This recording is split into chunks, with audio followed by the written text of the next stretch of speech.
You don't start out writing good stuff. You start out writing crap and thinking it's good stuff. And then you gradually get better at it. That's why I say one of the most important traits to be a writer is persistence. The theme for this session is joy of writing. Our moderator for this session is Aanandika Sood. Aanandika Sood has been writing a creative copy since she learned to read and spin stories. She has worked with national newspapers, Dainik Bhaskar, the Indian Express, among others, and served as public relation officer with the Chandigarh administration. She writes about parenting, books, and her life in her blog aanandika.blogspot.com. So without further ado, let's hand over the session to Aanandika. Thank you, Laiba, for that wonderful introduction. A very good afternoon to everyone here. Looking at Ramesh Menon, sir, I have probably lost my voice already, so I don't know what is going to become of this session. So let me warn all of you ahead of it. So anyway, though I don't think he would need an introduction, Menon sir has more than 40 years of experience as a writer and journalist, a documentary filmmaker. He has worked with various newspapers, starting from as a reporter to an editor. And he's currently taking two courses, one at the Symbiosis Institute of Management and Communication, and the other one in New Delhi, which I intend to join, and that is on creative writing. I think I don't need to speak any more than this about sir and his experience. He has published various books on various topics. The one that was quite in talk was Demystifying Modi, the Making of PM. It was published by HarperCollins in 2014. He has also co-written the biography of DLF's chairperson, Mr. Shah, and many more. Today we are going to discuss the joy of writing, and looking right at sir and the library on display, I think we should just dive into the topic. Sir, the first question that I would like to ask you is, what do you equate the joy of writing to? Would that be the joy of getting somebody to read your work? Would that just be the joy of pouring your heart, your experiences out and putting them out for people to relate to learn from? What does the joy of writing mean to you? I think it is mainly about you putting out your ideas, your thoughts, your emotions, and the whole process that you go through while you're writing. That's what joy is all about. I can't even imagine a life without writing.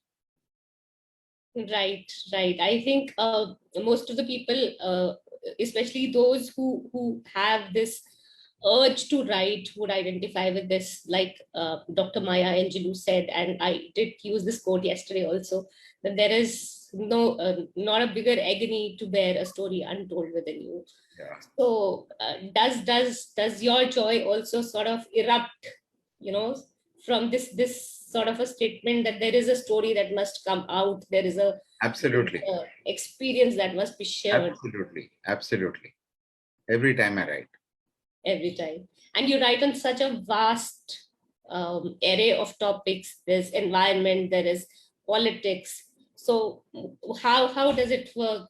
Is there a creative process when you're approaching your topic in say your environmental causes, or in a different genre? Is there a creative process to different writing in different genres, or is the process remain the same and it's just that urge that gets you writing?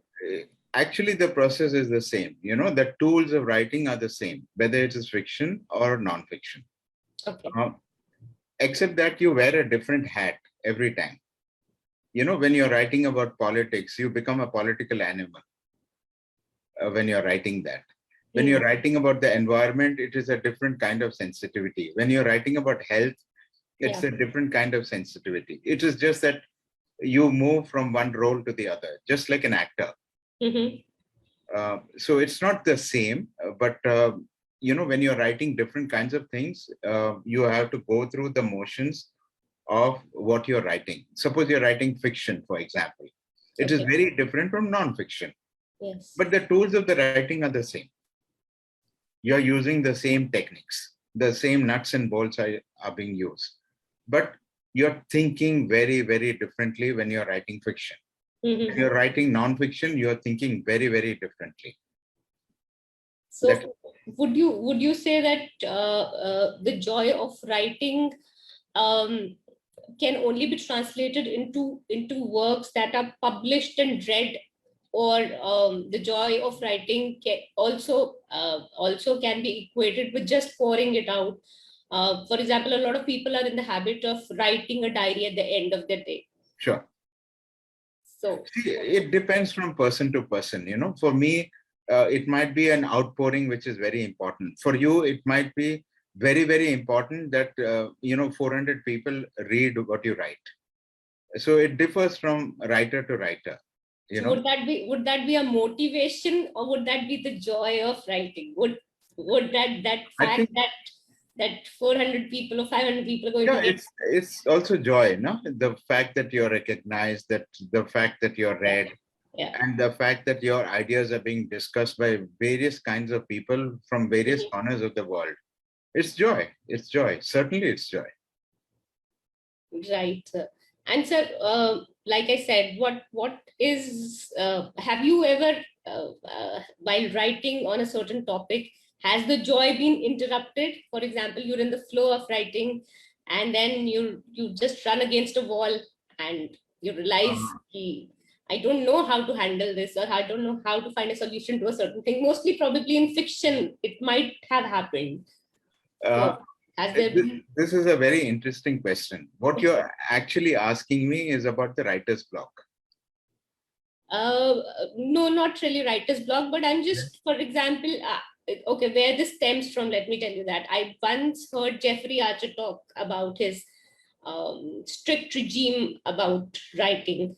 So he said that, I do not get down to writing until I've thought of that idea for about a year's time. And then when I eventually get down to writing it, I follow a very strict regime. I wake up at 5:36, then I sit down to write at 8 to 10, I write, then I take break for 2 hours, then again like this and this. And so then he said that, often I have thought so much about this idea for a year that I just know it. It just needs to come out. But then once in a while, I run into I think he was talking about his book As the Crow Flies, if I'm not mistaken. And there is this Australian, there's this man in UK who needs to fly to Australia. He's found that he's inherited something huge, and there is somebody who's going to help him. I don't remember whether it was a legal thing or what, to get that inheritance. And by the time he reaches Australia, that man has already died a couple of weeks ago. So he says that I did not know now what to do. And I kept walking across the golf course for 3 whole days until it just snapped and fell into place. And I realized I just knew it. I just had to bring it out. So something similar I would like to know if you personally, if you are asking me about myself, I can tell you that I don't have this problem at all. Wonderful. Not at all, because I think one has trained oneself down the ages. 43 years is a long time. I'm almost a fossil. I wouldn't say that, but okay. So what I'm trying to say here is, I also write under pressure. There are deadlines. And when you have deadlines, you cannot allow this thing to happen. So there is nothing called a writer's block as far as I'm concerned. Right. Because I have to deliver, and there are deadlines for everything, whether I'm writing a book or whether I'm writing an article. So yes, please carry on. At the same time, I would say that sometimes when you write, sometimes the flow stops, in the sense that for a minute or two, you get stuck. I think then you should take a break. Okay. Just go for a walk, just pick up your phone, call a friend, just watch TV for 10 minutes, go and make yourself a cup of coffee, and get back to writing. it's very easy to get rid of it. And if you get stuck with ideas, for example, you don't know what to do, take a walk, and while you're walking, you see 16 other people walking, right? There are things happening on the street. There are things happening in a garden. That itself will trigger off a prompt in your head. And the bulb comes, oh, this is what I can do, Yeah. And a lot of people who generally write also associate writing or the joy of writing, as we are discussing, to be something similar to a meditative state. Sure. Does that happen with you? Do you consider it as a sort of, it is therapeutic for me. It is a stress buster. Writing is a stress buster for me. I don't go through stress when I'm writing. Okay. So I find it very therapeutic. And that is how I think being therapeutic, it adds on to bringing that joy to you. Absolutely. Makes it easier. Yes. And sir, on the other hand, for example, you've written something like which like we discussed, has come out of an urge to tell something, a story or an experience or anything. And have you ever faced some sort of an opposite view which has made you see your writing in a different light, with probably different light in the sense with what you've already written it with an aim that you probably wrote it with, and that being put into under a different magnifying glass altogether, giving it a different twist.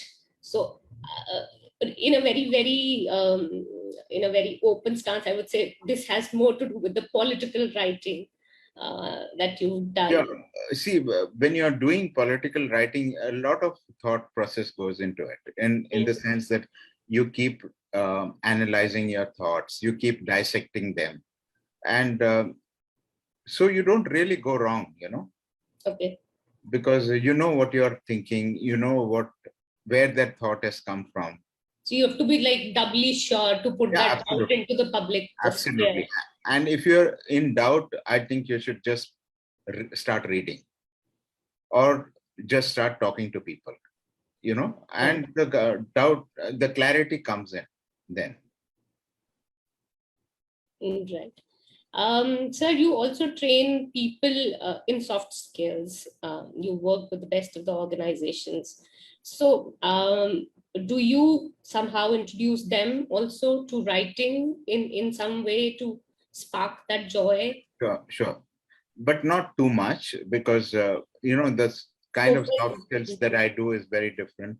Okay. It's not about writing, but I do talk to them about writing. How, if there is some buried anger, for example, or trauma, which you need to get out of your system. One of the ways to do that is to write and to get rid of it completely. I call it removing the burdens of childhood. And childhood doesn't mean childhood. It can mean last week. Because we are all children. Actually, we are all children. We just pretend to be adults. In our heart, deep within our heart, we are all children. But we are acting as we are adults, because we have to behave in a certain way. We have to say things in a certain way. But fundamentally, we are all children. Yeah, I think so. I call it removing the burdens of childhood, where you go back and just get rid of that burden that you're carrying, because that destroys creativity. What would you suggest for someone who would want to really, do this as a therapy, maybe? Not start with selling, becoming a bestseller or something, but just as a therapy, to bring that joy, to experience that sheer power of getting that load off. How would you suggest somebody to start? I think they should just sit down and start writing and drop fear. Drop fear of judgment. If somebody is going to read it tomorrow, don't be afraid of what they are going to think of you. That fear should not be there as a writer. Second is, be open and do not be judgmental. Learn to forgive everybody and also forgive yourself. You build a certain kind of architecture of your mind and then work on it yourself. You don't need a therapist. You don't need to go to anybody asking for help. I think the magical role is spend time with yourself. We don't spend time with ourselves at all. Yeah. When I do workshops, I ask them, okay, tell me what is your dream in life? And they're all looking at me. They don't know what their dream in life is. So how can you wade through, say, 2.5 decades in your life and not know what your dream is? Because they're not spent time with themselves. Today, there's so much of digital toxicity in our lives. We are on our phones all the time, on our WhatsApp, we are watching television, we are on Twitter, we are on Facebook. There is no time for you to sit down and reflect on your own life, your own value systems, your joys, your dreams, what you want to do in life. So there is no clarity. We are all running a race, and God knows why. Yeah, that remains one big mystery. We are all chasing something, and it's a mirage. For someone it might be something, for someone else it might be something else, and even at the end of the race you have nothing, you empty-handed. Absolutely. I always say that even if you win the rat race, you're still a rat. You're still a yeah, that's true. So, and I really like this idea about forgiving yourself. I think I am a chalta firta experiment in that, being a mother, and I think every mother on the planet would agree with me that I don't know about fathers, but it so happens that every mother, I think, is carrying such a big guilt load, a big True. thing that until and unless as a mother you don't learn to forgive yourself, you just cannot progress beyond that guilt, and staying under that guilt, you cannot just do anything right. So it's I don't know if there is a win-win situation. This is a lose-lose situation. Absolutely. Either which way you end up losing. And as somebody who writes, and again who finds writing immensely therapeutic, I think a lot of what I've learned about forgiving myself has stemmed from this therapy, this writing that I've done, writing about my relationship with my children. And it is for me, it is like emptying myself, making space for something new, and that I think does a lot of spark a lot of joy within me. I would really like to know, sir, as far as writing as an outpouring is concerned, we've spoken about it. Now, as I would like to know about this multiplying this joy, is it some sort of an addiction that once you put an idea out in the world, you see it has been accepted, and there's next one brewing, and the next one, and the next one, and the next one. Yeah, it is addiction. It is addiction. It is addiction. And is it a healthy addiction? Absolutely. See, I always tell people that, look, I feel I'm so lucky because I get paid to have fun. Like they say, you choose what you love to do and you don't work. You don't. So it doesn't stress you out. I have very long hours of work, actually speaking, but it doesn't tire me out at the end of the day because I like what I'm doing. And I think that is very important, that we need to choose wisely about what we want. And once we know it, we just keep doing that and have fun, enjoy yourself. We have only one life. And that again, I think, becomes this tool to harness joy. When you love something, it will never seem like a burden to you. Yeah, absolutely. What else would you like to say, sir? I think we have a question or something. 1 second, sir. Yeah, sure. See. Oh, so our MC also contributes and says that I'm on vacation every single day because I love my occupation. And that's a very nice thought. Yeah. And Rahul ji says that we've had amazing activities with you, sir, in your creative writing workshops. There's a question from Rahul Sharma, and he wants to know, if someone loves many things, how does he figure out that one thing that would bring joy? He just needs to spend time with himself and ask himself what brings him the maximum amount of joy. See, we all love to do multiple things. Like, for example, apart from writing, I love teaching. I've never had a boring class because I love it. Absolutely love teaching. So I do that, you know. So you have to figure out where is your heartbeat? You need to ask yourself that, you know, where does my heart beat faster? How do I feel when I'm doing different kinds of things? And if you don't like doing something, you should drop it, even if there is a lot of money in it, you know, because we all can make money, but very few of us can be happy with the kind of work that we do.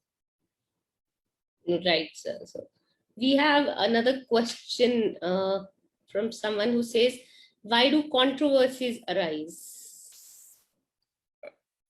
And would you, who's written the question, would you like to elaborate what sort of controversies? Yeah, because I don't understand what the question is. And elaborate, it basically means that if you write something and there is always a group who is willing to say that this hurts community, that kind of a thing. But there's always a group who will always negate things and try to gain publicity on the basis. It's not only writing, it's in movies, scripts, everywhere. There's always a group. We have seen this sudden cancel culture happening also, if you've understood this certain kind of a thing. So why? The problem is this, that everyone has a problem with whatever you do. You like a certain kind of frame in your glasses. I think it is just too big. You know, I have a problem with that. I have a problem with the color of your lipstick. I have the problem that you're not wearing a sari. You know, so you'll always have somebody who is against what you write. You know, your aim should never be to be popular. Your aim should be just to say what you want to say and say it boldly, because there is no other way. Whatever you write today, people will have a problem with it. Because it is easy to pass a judgment than to take time to reflect. And who are these people? Do you know these people? Why are you bothered so much about them? Do you know them? Are they your friends? Even if they are your friends, how does it matter? It is a point of view that you're trying to make. And our lives are free, you know, we are not caged birds. So don't bother about that. You know, I think when you write, there are two things. One is, don't really bother about criticism. Bother about critical feedback in terms of style. If someone tells you that, look, your style of writing is very boring, or that your sentences are very long, your paragraphs are very long, something of that kind. Take that kind of criticism. But somebody who doesn't agree with your ideology, somebody who doesn't agree with your point of view, somebody who doesn't agree with the concepts that you are trying to talk about, or your value system, I mean, how does it matter? You know, people will always have a problem with it. So just don't worry about that, because if you worry about that, you'll never write anything today. Very well said. That's one thing. The second thing is, I think when you write, don't wear a crown, okay, over your head. And on the crown, there is a label and it says writer. So when you have that crown which says writer, the crown becomes very heavy. So you're not able to relax. You're not able to have fun. Your creative juices are not flowing because of that crown on your head. So don't wear the crown. Just write to enjoy yourself. Just write to communicate. Just write to have fun.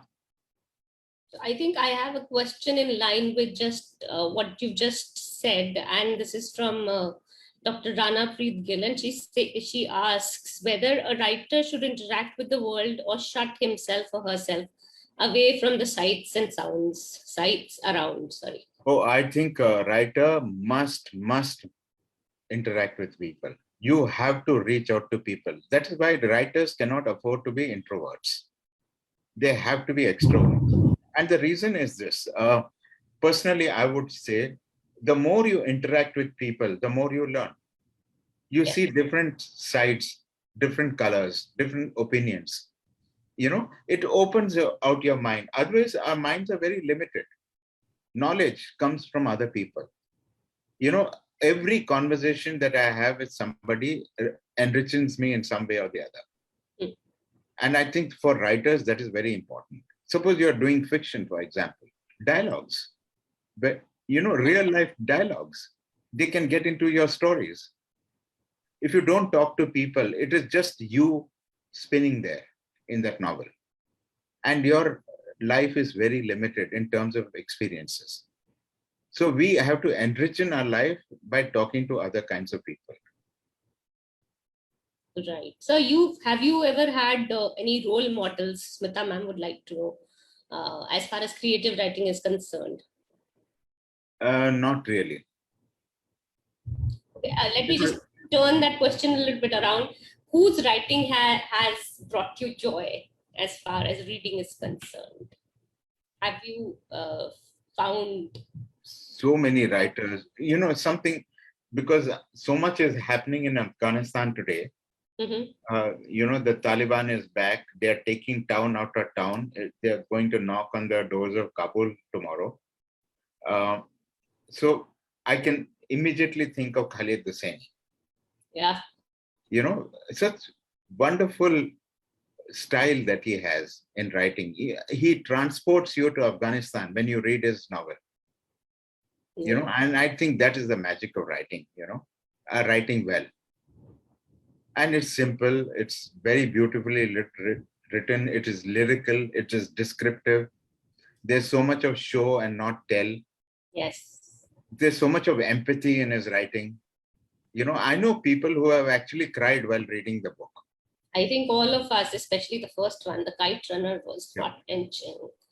In fact, when the mountains echoed, the other son, I'm not sure I'm getting the name right, but I agree. His writing has been moving. Sir, Laiba would once again like to know that how should you analyze if an idea should be turned into an article, or is it good enough to be a book? It depends on, do you have the material to write a book? You can't write a book if you can't write 85,000 words. So can you expand it? That's the point. It shouldn't be fluff. It should be solid stuff. Then you can always expand it into a book. Right. And sir, should this be a motivation that your writing should bring joy to the people who read it? Not necessarily. I mean, not necessarily. It can traumatize them also. Okay. Yeah. Basically, what we are trying to do is to look at moving them either which way. Yeah. You hold a mirror to them. As a writer, you're just showing them a part of society. When you read parts of Khalid Hosseini's novel, why does it traumatize you? Because he's holding a mirror to that kind of society. How do they treat their women, for example? What is the trauma that women go through? For years together, all through their life, they go through that trauma till they die. What does it mean to be a woman in Afghanistan? Right. I think... so there is no joy there. There's no joy there. Or maybe you find joy when you see that struggle reaching its end and resolution. Maybe that is. Maybe to each his own. I think. That can sum it up. True. Thank you so much, sir. This has been one enlightening session, and I'm sure it must have sparked joy. And I have thoroughly enjoyed having this conversation with you. Thank you for being our guests, and back to you, Laiba. Thank you. Wonderful. Really wonderful session by Ramesh Menon and Aanandika. So informative and so inspirational, and rightly said that we're all children and only pretending to be adults. I always do that during office calls. Talking about crown of being a writer. They always say that the crown of literature is poetry. And I don't think I disagree. And I cannot help myself without reciting these lines from one of the greatest poetries ever written. The art of losing isn't hard to master. Then practice losing farther, losing faster. Places and names and where it was you meant to travel. None of this will bring disaster. I lost 2 cities, lovely ones, and vaster. Some realms I owned, 2 rivers, a continent. I missed them. It wasn't a disaster. These were some lines from Elizabeth Bishop's poetry, The Art. Moving on, we have proceeded towards the 3rd session today. I'm currently so thrilled and so nervous about this session because the theme of the session is our crime thriller authors titillating the mass